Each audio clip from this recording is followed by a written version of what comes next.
할렐루야. 사도신경을 고백하심으로 샘물결 교회 수요일 가정예배를 살아계신 하나님께 드리겠습니다. 나는 전능하신 아버지 하나님 천지의 창조주를 믿습니다. 나는 그의 유일하신 아들 우리 주 예수 그리스도를 믿습니다. 그는 성령으로 잉태되어 동정녀 마리아에게서 나시고 본디오 빌라도에게 고난을 받아 십자가에 못 박혀 죽으시고 장사된 지 사흘 만에 죽은 자 가운데서 다시 살아나셨으며 하늘에 오르시어 전능하신 아버지 하나님 우편에 앉아 계시다가 거기로부터 살아있는 자와 죽은 자를 심판하러 오십니다. 나는 성령을 믿으며 거룩한 공교회와 성도의 교제와 죄를 용서받는 것과 몸의 부활과 영생을 믿습니다. 아멘. 찬송가 85장입니다. 구주를 생각만 해도 이렇게 좋거든 주 얼굴 대야 얼마나 좋으랴. 아멘.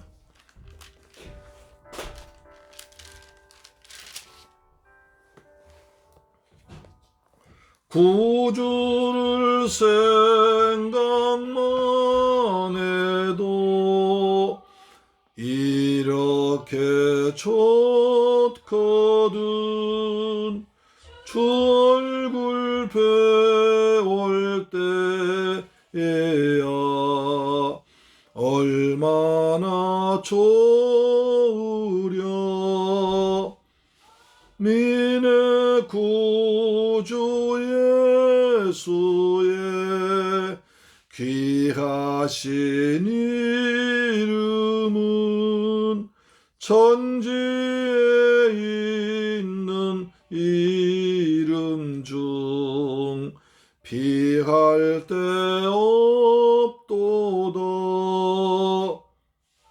그러게 하는 자에게 소망이 되시고 구하고 찾는 자에게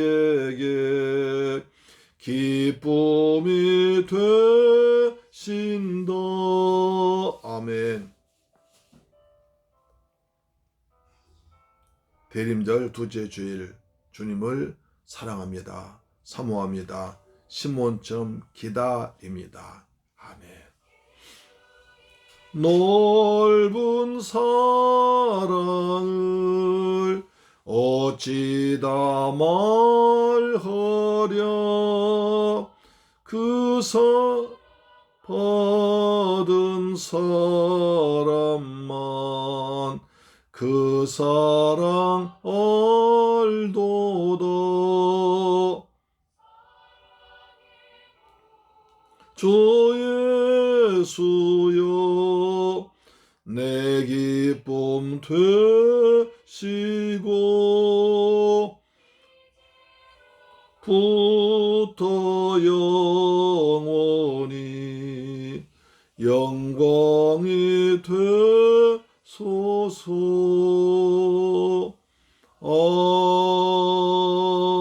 아멘. 할렐루야. 하나님 말씀 보겠습니다. 사무엘상 4장 12절로 18절 말씀 되겠습니다. 구약성경 414페이지에 기록되어 있는 사무엘상 12장 4장 12절부터 18절까지 말씀 봉독합니다. 시작. 당일에 어떤 베냐민 사람이 진영에서 달려나와 자기의 옷을 찢고 자기의 머리에 티끌 덮어쓰고 실로에 이르니라. 그가 이럴 때는 엘리가 길 옆 자기의 의자에 앉아 기다리며 그의 마음이 하나님의 괴로 말미암아 떨릴 점이라. 그 사람이 성읍에 들어오며 알림에 온 성읍이 부르짖는지라. 엘리가 그 부르짖는 소리를 듣고 이르되 이 떠드는 소리는 어찌 됨이냐. 그 사람이 빨리 가서 엘리에게 말하니 그때 엘리의 나이가 98세라 그의 눈이 어두워서 보지 못하더라.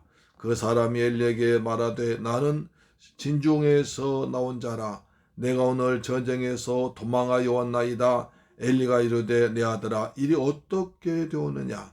소식을 전하는 자가 대답하여 이르되 이스라엘이 블레셋 사람 아들 앞에서 도망하였고 백성 중에는 큰 살육이 있었고 당신의 두 아들 홈리와 비나스도 죽임을 당하였고 하나님의 괴는 빼앗겼나이다.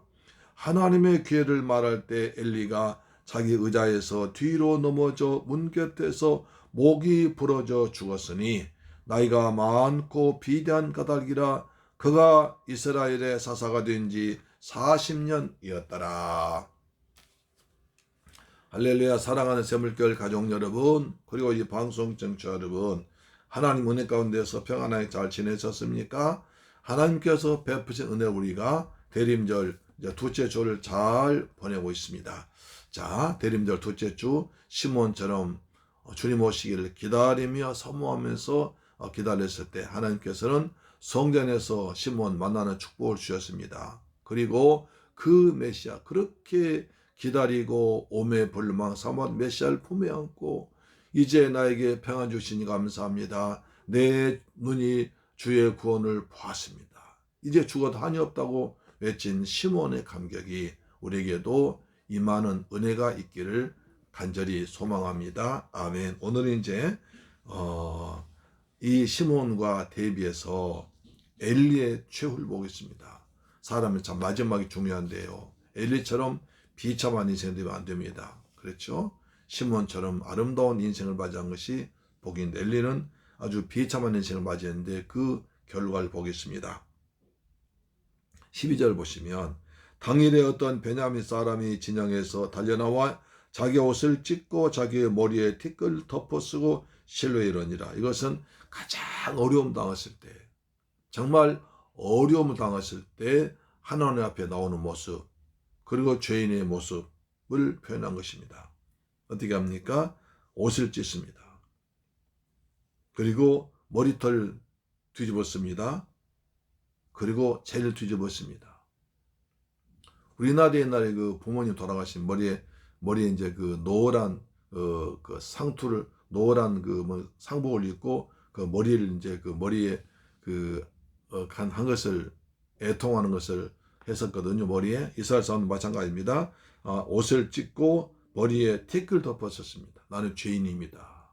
라고 하는 것을 표현했습니다. 가장 큰 슬픔을 표현할 때 이런 슬픔입니다.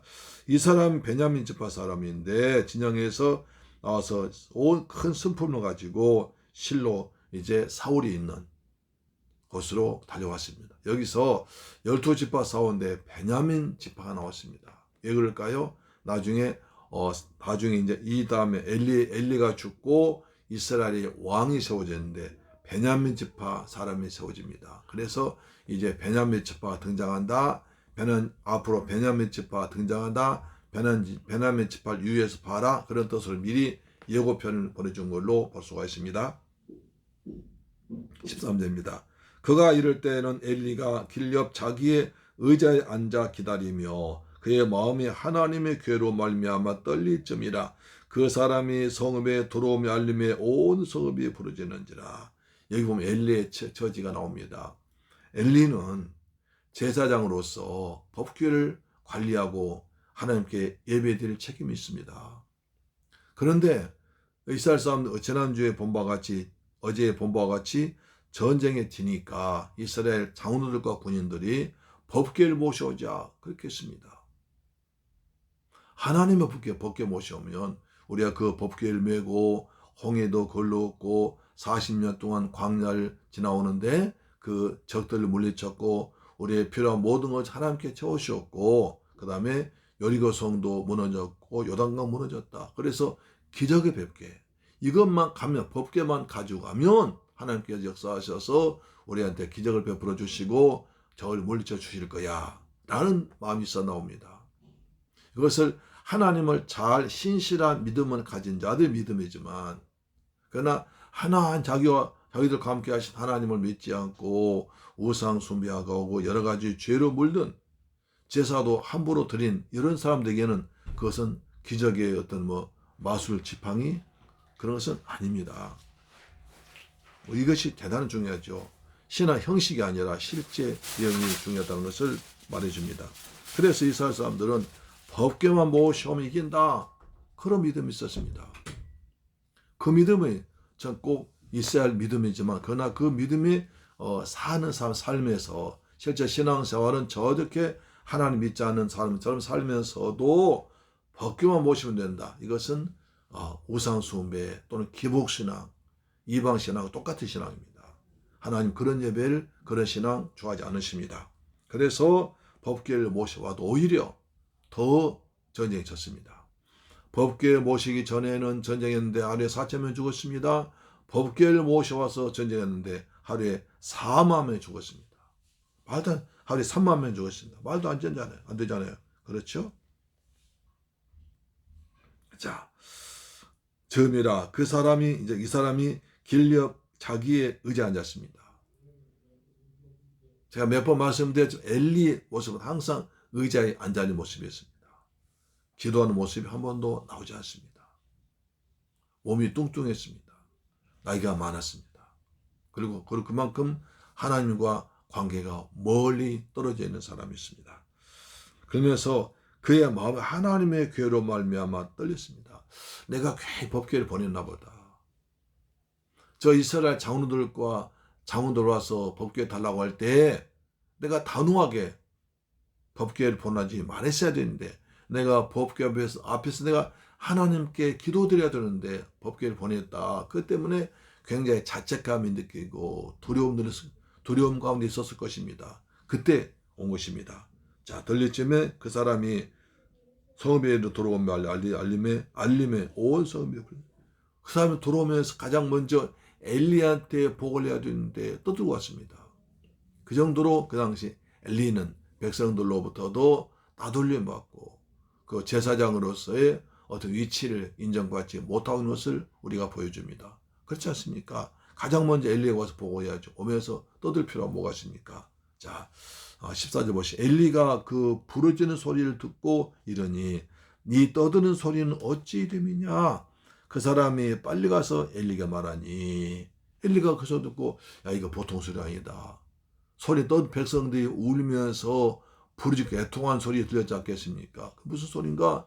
엘리가 하고 있는데 그 사람이 왔습니다. 15절입니다. 그때 엘리의 나이가 98세라 그의 눈이 어두워서 보지 못하더라. 나이가 98세였습니다. 나이가 많죠. 그리고 눈이 어두워서 보지 못했습니다. 육신의 눈이 어두우니까 영적인 눈도 어두웠습니다. 하나님과의 거리도 멀었습니다. 그래서 이렇게 늘 어려움 당합니다. 자, 16절 보시면 그 사람이 엘리에게 말하되 나는 진중에서 나온 자라 내가 오늘 진중에서 도망하여 왔나이다. 엘리가 이르되 내 아들아 어디 어떻게 되느냐. 저는 진중에 싸우다 온 사람입니다. 도망왔습니다. 하면 자기의 신분을 말합니다. 엘리가 어찌 되었어? 어찌 되느냐? 라고 말합니다. 17절입니다. 소식을 전한 자가 대답하되 이르되 이스라엘이 블레셋 사람의 큰 살력이 있었고 당신의 두 아들 홈리와 비누아스는 죽임을 당하였고 하나님의 괴는 빼앗겼나이다. 소식을 전한 자의 소식은 세 가지 슬픈 소식 전했습니다. 첫째, 이스라엘이 완전히 전쟁이 졌습니다. 법궤를 모시고 가는데도 우리 군사가 3만 명이나 죽었습니다. 그리고 하나님의 법궤는 빼앗겨 버렸습니다. 그리고 하나님의 법궤에 지키고 있던 엘리와 홈리 두 아들 당신의 두 아들은 죽었습니다. 어마어마한 소식이 들려온 겁니다. 우리가 전쟁이 크게 졌습니다. 그리고 두 아들이 죽었습니다. 더 놀라운 것은 하나님의 법궤가 블레셋 이방 군대한테 뺏겼습니다. 지금껏 들어보지만 정말 두렵고 무서운 큰 최대 비극적 사건이었습니다. 18절 하나님의 괴를 빼앗겼다고 말할 때에 엘리가 자기 의자에서 뒤로 넘어져 뭉개돼서 목이 부러져 죽었다. 엘리가 너무 큰 충격받아서 넘어져서 의자에 목이 부러져 죽었습니다. 의자에서 넘어져 목이 부러져 죽었습니다. 얼마나 몸이 비둔해 뚱뚱했기에 의자에 넘어지다 목이 부러집니까? 너무 큰 충격이죠. 너무 큰 비극입니다. 자기 두 아들 죽었다는 말 때까지 괜찮았었는데 하나님의 법궤에 빼앗겼단 말이에요. 그냥 너무 큰 충격에서 목이 부러져 죽었습니다. 자, 그렇습니다. 예수님을 팔아먹은 가룟 유다도 나중에 어떻게 했습니까? 나무에서 떨어져 자살했는데 창자가 터져 죽었습니다.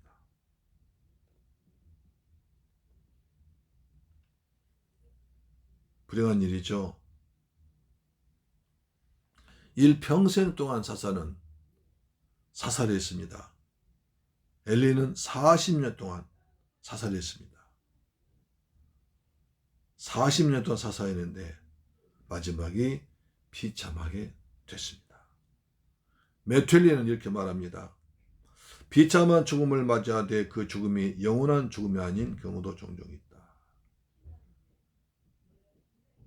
영원한 죽음이 아닌 영원한 죽음도 있다. 여기서 왜냐? 나이가 많고 비대한 까닭이라. 엘리가 큰 충격받아 죽게 될 때 제1차적 원인은 몸이 너무 뚱뚱해서 그랬습니다. 그러나 죽음 결국 하나님의 심판이죠. 왜냐하면 우리가 사무엘상 2장 32절이 연도에 있습니다. 볼까요? 사무엘상 2장 32절에 자, 이스라엘에게 모든 복을 내린 중에 너는 내 처소에 한 환난을 볼 것이요 내 집에 영원토록 노인이 없을 것이라. 내 집에서 큰 불행이 있을 것이라고 예언된 사실이 이루어진 것입니다. 40년 동안 사살했습니다. 원래 성경에 40은 굉장히 중요한 숫자입니다. 모세 나이가 40이었습니다. 40세에 부름받았습니다. 모세는 시내산에서 40일 금식했습니다. 그렇죠? 그 다음에 엘리가 40년 제사장이 했고 사울도 40년 왕노릇 했고 다윗도 40년 왕노릇 했습니다. 예수님은 40일 금식기도 하셨습니다. 남자는 40세부터 진짜 남자 철든다고 합니다. 40년 중요한 숫자인데요. 중요한 숫자입니다. 이것이 우리에게 복이 되고 하나님 가까이 하는 좋은 기회가 되기를 축복합니다. 하나님께 40년 사사로 부름받았지만 엘리는 마지막에 비참하게 죽습니다. 우리도 주님 앞에 갈 때 정말 인생은 태어나기보다 마지막이 더 중요하지 않습니까? 정말 가장 중요할 때 큰 고생하지 않고 건강히 살면서 기도하다가 예배드리다가 찬송하다가 마치 잠자는 것처럼 참 아름다운 죽음이 있었으면 좋겠습니다. 그래서 사람은 태어날 때보다 죽을 때가 더 복이라고 그러죠. 우리 죽을 때 주님 만나는 기쁨 가지고 만나기를 축복합니다. 우리 인생 잘 삽시다. 아멘. 기도하겠습니다. 좋으신 아버지 감사합니다. 저희들 사랑하셔서 오늘도 가정예배 엘리 집안 통해서 귀한 교훈 깨닫게 하심을 감사합니다. 엘리 집안에서 하나님을 잘못 예배드리는 모심으로 말미암아 두 아들이 죽고 법궤를 빼앗기고 그 엘리가 목이 부러 죽는 불행당했습니다. 주님 저희들 인생 마감할 때 하나님 앞에 갈 때 정말 아름다운 모습으로 믿음의 사람답게 가서 후손에게 좋은 영향력 끼치는 믿음의 선한 싸움을 잘 갈 수 있도록 도와주옵소서. 사도 바울이 나는 선한 싸움을 싸우고 선한 싸움을 싸우고 믿음을 지켰다고 주 앞에 재판장 앞에 상 받을 걸 기다린다고 그랬습니다. 우리도 그런 믿음으로 살아가도록 도와주옵소서. 예수 그리스도 이름으로 기도드리옵나이다. 아멘. 주기도 마칩니다. 하늘에 계신 우리 아버지 이름이 거룩히 여김을 받으시오며 나라의 임하옵시며 뜻이 하늘에서 이룬 것 같이 땅에서도 이루어지이다. 오늘날 우리에게 일용할 양식을 주옵시고 우리가 우리에게 죄 지은 자를 사하여 준 것 같이 우리 죄를 사하여 주옵시고 우리를 시험에 들게 하지 마옵시고 다만 악에서 구하옵소서. 대개 나라와 권세와 영광이 아버지께 영원히 있사옵나이다. 아멘. 사랑하는 여러분 오늘 또 수고하셨습니다. 하나님 은혜가 여러분 가정에 풍성하게 임하기를 축복합니다. 우리 한번 기도하십시다. 엘리처럼 비참한 인생 살지 않게 하시고 인생의 노년을 잘 보내서 하나님 앞에 갈 때 아름다운 모습으로 자손에게 좋은 영향 끼치는, 그리고 믿음의 본을 보이는, 주님을 만나는, 주 앞에 품에 안기는 시간 되도록 도와주옵소서. 기도하겠습니다. 할렐루야. 좋으신 아버지 감사합니다. 엘리의 일생의 마지막을 보았습니다. 저희들은 절대 이런 인생을 마감하지 않고 하나님 앞에 좋은 모습으로 후손들에게 선한 영향을 끼치고 주님의 품에 안기는 행복한 모습으로 아버지 앞에 갈 수 있도록 도와주옵소서. 우리 주님께서 건강 주셨을 때 잘 지키도록 도와주옵소서. 우리가 나이 들어가서 주님 점절 닮아가는 예수 그리스도의 모습이 나타나도록 도와주옵시며 우리 자녀들 잘 키워서 하나님의 군사로 하나님께 귀한 심한 인물로 양육되도록 축복하여 주옵소서. 새물교회 성도들에게 은혜 위에 은혜를 덧입혀 주옵소서. 예수님의 이름으로 기도드립니다. 아멘. 할렐루야. 내일 뵙겠습니다.